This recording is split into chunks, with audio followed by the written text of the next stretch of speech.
Siç e theksova në fillim, gjatë ditës së sotme kemi pranuar një raport pas rinumërimit të më shumë se gjysmës së vendvotimeve sipas vendimit të datës 13 janar.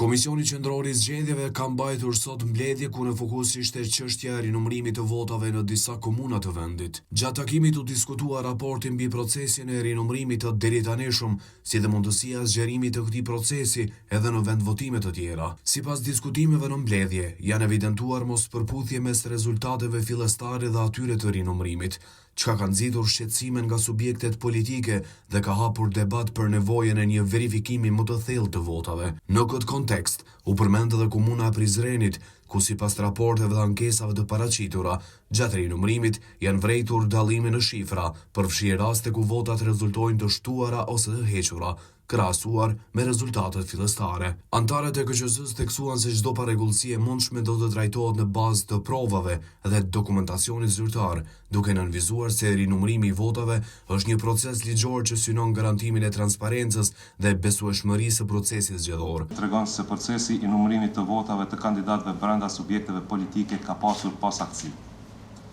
Analiza numerike e veçon komunën e Prizrenit si rastin më ekstrem. Pas rinumërimit në QNR të komunës së Prizrenit, janë zbritur nga rezultati 20.323 vota për kandidat, të cilat u ishin regjistruar atyre në qendrën komunale të numërimit të Prizrenit. Nga KQZ u bë ditur se vendimet përfundimtare lidhur me rinumërimin e votave, përfshirë edhe rastin e Prizrenit, do të merren pas shqyrtimit të plotë të raportit dhe brenda afateve të përcaktuara me ligj.